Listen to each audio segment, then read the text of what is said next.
Now that we know how to load the shotgun and how to position our body, let's talk about how to shoot the gun. First, when holding the foreign, you never want to hold it like this. Shooting a shotgun is very instinctual. It's not like rifle or pistol where you're shooting one single non-moving target. You might be shooting two targets or one target that's always moving. So we want to keep our pointer finger extended on the foreign like this. This way, the barrel is an extension of our pointer finger and we're really just pointing at the targets instead of trying to aim at the targets. When shooting a shotgun, we always want to keep 90% of our focus on the target, not on the barrel.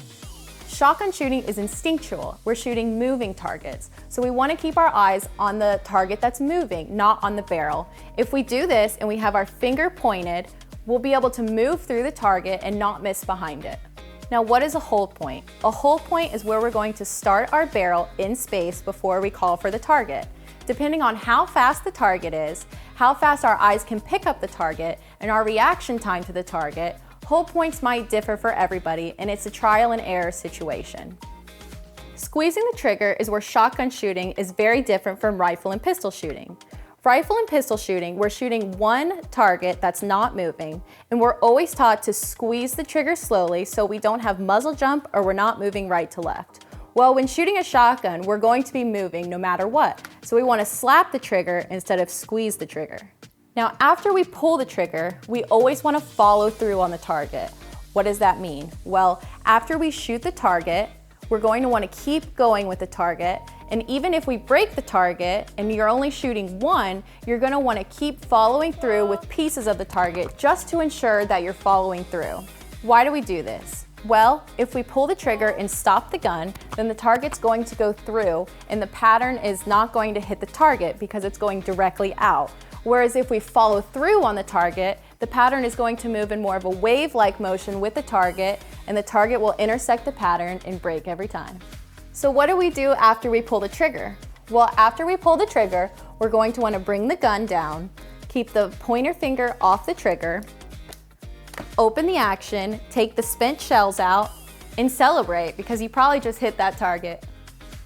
One tip I have when shooting a shotgun is always get a vest that fits you properly. Also, always get a vest that holds 2 boxes of shells, just in case you have a few extras to shoot. What does this mean? Well, a vest that fits you properly will have this nice smooth padding on the right or left side, depending on if you're a right or left-hand shooter. Mine's on the right-hand side. Now, if you're shooting sporting clays, feed task, or Olympic skeet, you're gonna want a vest that fits you, and you're gonna want a smooth vest. That way you can bring the gun up easily and ensure that you don't have to think about mismounting your gun. Another tip I have is always have lenses for different times of day and different lighting situations. So if it's raining or it's overcast, I'm going to want to pick a yellow lens or a green lens. That way more light comes in and the target pops a little harder. Now, if it's very sunny outside, we want less light in, so we might pick a purple lens or an orange lens so less light comes in and that makes the target pop a little bit more. One other thing is if you have darker eyes, you're going to be able to use lighter lenses. But if you have lighter eyes, they're a little bit more sensitive and you're probably gonna have to choose lenses that are a little bit darker.